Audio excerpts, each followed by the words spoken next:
Ito guys, for idea lang sa mga nagfa-fattening. So, ito budget lang ito sa isang biik simula binili hanggang sa maibenta. Ayan, nagtanong tayo kung magkano yung price ng kanilang feeds. So, ito guys ay premium feeds na po ito, premium. So, ito yung price ngayon. So, sa isang biik, yan, ito dapat maubos nila. Isang sakong starter, isang sakong grower, isang sakong finisher. So, ang target natin nito guys ay nasa 90 to 100 plus kilos bago ibenta. So, 4 months yan. Dapat 4 months, simula nasa sayo hanggang 4 months. So, dapat ang target niyan is dapat nasa 90 kilos to 100 plus kilos dapat ito. So, ito yung price. So, total expenses po sa feeds is 7,421. So, yung biik is 4,000 lang kasi sa lugar namin. So, depende sa ibang lugar. Mas mahal ang biik sa ibang lugar. O maabot ng 6,000, 7,000, 7,500. Yan. Ganyan ang price ng biik sa ibang lugar. So, ang total expenses po sa isang biik is 11,421. Total expenses po yan. So ngayon, hindi pa kasama yung tubig, kuryente, vitamins dito. Ang vaccine kasi is biik pa lang. Dapat kompleto na yan sa vitamins, saka purga, saka vaccine, vitamins, yan. Pero habang nasa atin po kasi, nagbibigay din tayo ng vitamins like mga vitamin B complex, pagpurga, so hindi pa kasama. So, ang budget po talaga sa isang biik is nasa 12,000. Yan. So, ito malapit sa katotohanan to guys ha. Kasi tinanong ko yan, price po na sa Agribit Supply ko po talaga tinanong to, yung price na yan. Yan, so pero premium na yan. Depende pa yan sa gamit ninyong feeds. So mas maganda po talaga sa fattening premium feeds para mas mataas kasi ang nakukuha nilang nutrients. So maganda talaga ang premium.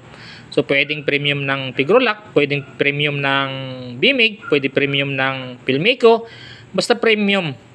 So bawat feeds po guys, alam ng mga nagmagbababoy yan na bawat feeds may kanya-kanyang quality sa karne po yan.